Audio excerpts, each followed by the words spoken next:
For the last 5 years Israel has been on the front line of the Syrian civil war as clashes between Syrian rebel groups and the Damascus regime of Bashar al-Assad unfolded near the Golan. In recent weeks the Syrian regime has launched a small offensive to isolate and retake several villages located near the Hermon. This is seen as the first in a series of moves that will eventually bring the regime and its backers in Iran and Hezbollah back to the border. Be the first to know. Join our Facebook page.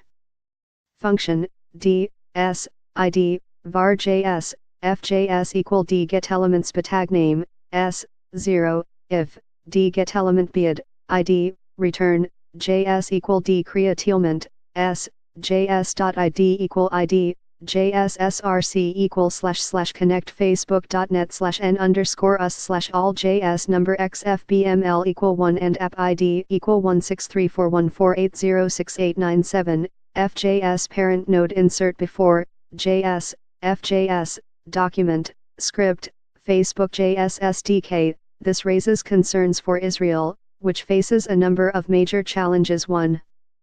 Refugees Syrian rebel groups control dozens of villages that separate the area of Israeli control on the Golan from the Syrian regime. Many of those are located in an area under a ceasefire agreement signed in July between the US, Russia and Jordan. At the moment the most precarious hold the rebels have is on the village of Beit Jin, its nearby farms named Mazra'at Beit Jin and Mag Almir, which are located in a small finger of rebel control territory near Mount Hermon.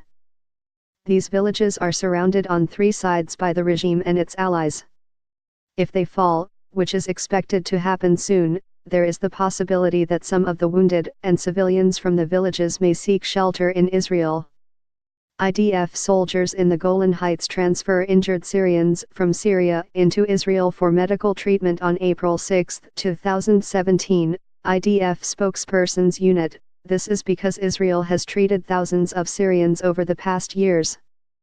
The total was estimated at around 3,000 by July 2017, including 1,000 children. They have not sought to remain in Israel. However, that could change if they cannot return to their villages, or if they fear reprisals. The Syrian regime has attempted to reconcile with villages it is retaking, encouraging locals to accept Damascus rule in return for not being persecuted. Some of the armed rebels have been allowed to leave on buses in agreements in other areas of Syria. However, years of fostering relations with locals, treating them, and sending aid across the border may have created some kind of dependency.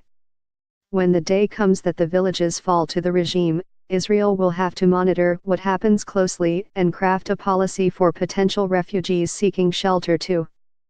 Terrorism and ISIS mixed in among the Syrian rebels on the Golan have been elements of Hayat Tahrir al-Sham, Heights, which was originally Al-Qaeda in Syria and was known as the Nusra Front for a while.